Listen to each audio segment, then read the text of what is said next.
awareness, the available light, is what I call this. Let's start out by looking at the nature of a thought. Not that we've learned how to do it. It doesn't matter which thought, any thought, this one, that one. And again, I'm talking about the nature of a thought, not its content, not what it's about.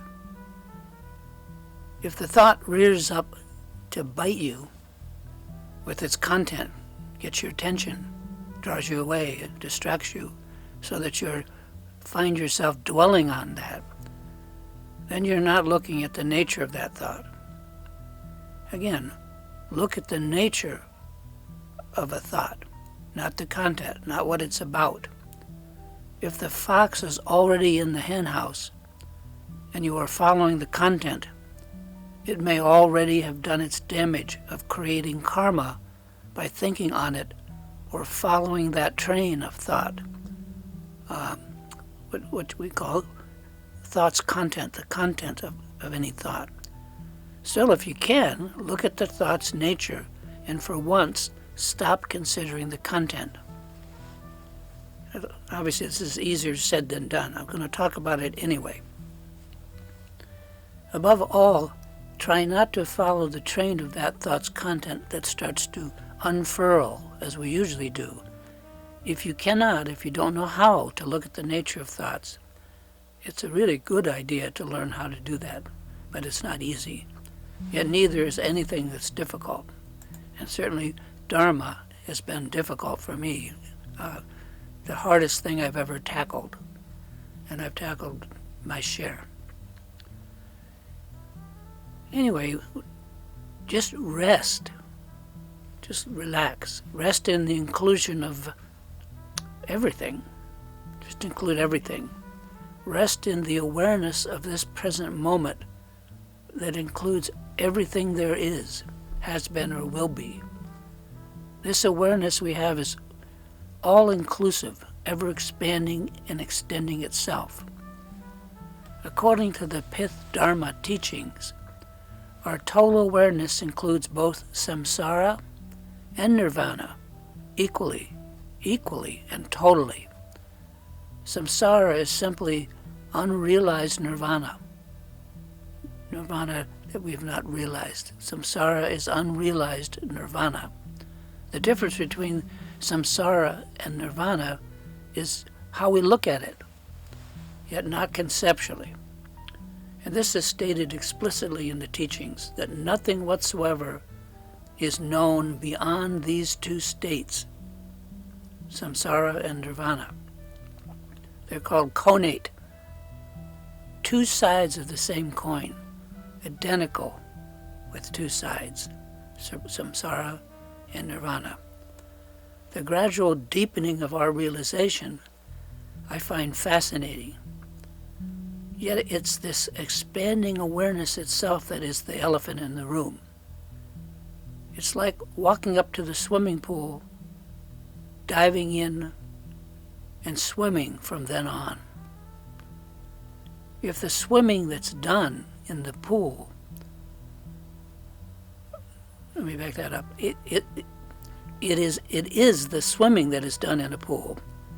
And it's the awareness, the expanding awareness brings. That's the point of all this. The word Buddha means aware or awake. So that should be enough said as to what's important, which is our awareness. And so instead of chasing after book descriptions of what resting in awareness is supposed to be like, why not just rest in the awareness that you have right now? We all have awareness. It's what we use like a flashlight to look around the world. It's the light of our mind. Like it's the awareness that allows us to read, to be able to read this page. It's the light. It's the same awareness. So just as the teachings say, rest in that. And what do you notice? For starters, what I notice is in awareness is the non-duality of insight meditation. That non-duality of insight meditation short circuits my dualistic fixations with its subjects and objects. So right off, we're suspended in what could only be described as a sea or ocean of awareness as far as we can see. And we already use this awareness, like I mentioned, like a flashlight. We use it all the time to look at the world outside of us. Yet we fail to realize that this same awareness also lights up or can light up our inner world if we'll just turn the light on itself. But until now, we never look into that. We're not clearly aware of our own awareness. This awareness that we have through practicing insight meditation is based on, it keys on the incremental process of our realization of samsara as nirvana. It keys on the incremental process of realization, which is what realization is, an incremental process. And what is being processed is samsara, as we realize it as nirvana. That's a short description of what for each of us is a vast undertaking called vipassana, or vipassana, insight meditation.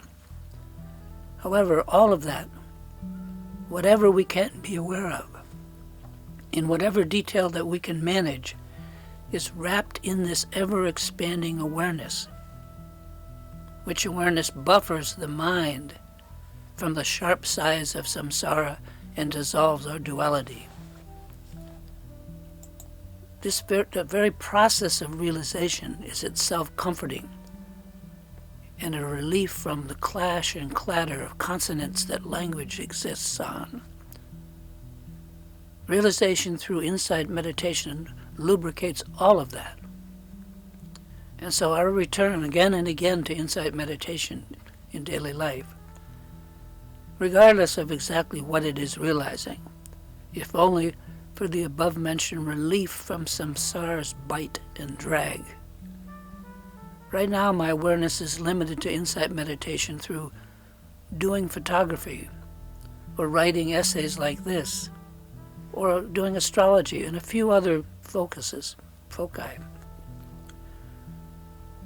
These are my means to awareness, but they're not the awareness itself, which is vast and ineffable. However, a problem I have yet to solve is that I find it irritating that I need to have a particular medium or touchstone, like photography or writing, in order to implement insight meditation for myself. And I long for the day when whatever I do, or whatever appears in the moment, will serve the same purpose for performing insight meditation as, doing photography or writing. And I'm working on it. I can say that the resulting awareness from insight meditation dwarfs the various means that are involved, whether it's photography or writing, and it stands head and shoulders above the rest. Awareness embraces them all, unconditionally, everything. As they say, don't ignore or miss the obvious. Don't miss what is right before our eyes. Our inherent awareness is so obvious, so present, that we never think about it. Yet it is the torch of certainty that lights up our universe. And blessed certainty of that type is so rare. The Dharma states that we should turn the light of awareness that we use to look at the outside world in on itself. And the Dharma texts say that lighting a single match can dispel the darkness of innumerable eons.